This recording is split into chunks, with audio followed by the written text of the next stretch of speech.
比尔·盖茨如何在28岁时就带领微软成为全球顶尖的计算机公司？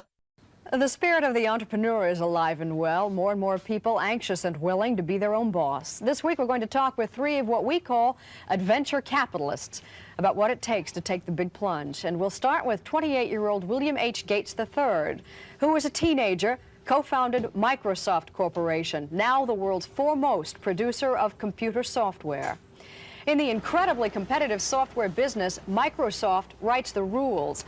Its operating system runs more than 90% of IBM's personal computers, and it will provide much of the software for Macintosh, Apple's hot new computer. While some think that computers are dehumanizing, at Microsoft, people are the assets. Microsoft employs 500 people, and it's very careful about whom it hires. We want the very brightest people we can find who care, the kind of people who really sort of wrap their mind around whatever they're doing, and they get involved and they think about it, and it sort of lives with them all the time. Employees are proud of their work. Richard Brody says being a programmer is something like being a novelist. Program, it's really just like writing a novel, except perhaps even better, because the characters you create, the lines of code you write, get expanded by this great piece of hardware. People do take their work seriously, if not always themselves. And not everyone works 9 to 5. They often work at night, and they often work much more than 8 hours a day. The future of Microsoft is in the hands of its programmers, and what they're programming are new computer applications, like an innovative word processing program called Microsoft Word, and a flight simulator for a Cessna 182.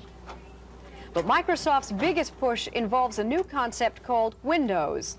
Windows divides a computer's display screen any number of ways, allowing a user to look at several applications at once. Bill Gates is a computer whiz. He taught himself programming at the age of 13, was a dropout at Harvard, and started the company we've just described at the age of 19. Now 28. What are your annual revenues at Microsoft? We're expecting to do just over $100 million this year. At what age did you yourself become a millionaire? Well, Microsoft's a company owned primarily by its employees, and it's not easy to put a value on it. Our first big contract was in 1975. And you were, what, 20? 21. Yeah. Are you kind of half telling me, though, that you're not in it for the money? I don't think anyone at the company's in it for the money. It's a much more exciting field than trying to measure exactly how much we're selling or how much it's worth. The creation of these programs is something you can sit down and see people enjoying and solving real problems. If you had stayed at Harvard a few more years, would this computer revolution have passed you by?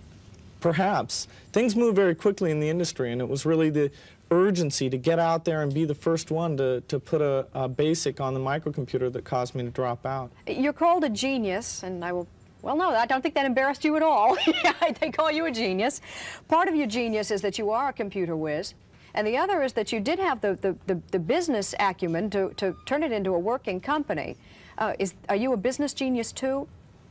Well, I wouldn't say genius. I enjoy working with the people, talking about what we're going to get done, getting real excited, making sure that the structure is there, that the ideas get measured properly, and really leading the company. That's exciting. At the age of 28, in a field of work where burnout is common, are you going to burn out before you're 30? No. How do you know? Well, the work we're doing it's not like, we're doing the same thing all day long. We go into our offices and think up new programs. We get together in meetings. We go out and see end users. We talk to customers. There's so much variety, and there's always new things going on. And I don't think there'll ever come a time when that would be boring. Can you see yourself working for somebody else? I never have. Can you see it? Well, in the sense that we work together, but answering to a boss. Could William H. Gates III answer to a boss? I'm used to having a company where the ideas that I have are something that I can easily pursue. So I think it'd be a tough transition. I have a boss to answer to, and a clock runs my life, which means we've got to run it coming up on 8:14. Good luck to you. Tomorrow we'll talk to some adventure capitalists, a bit more modest pursuits. They're hat makers from Jackson Hole, Wyoming. It's time now for a message. This is Today.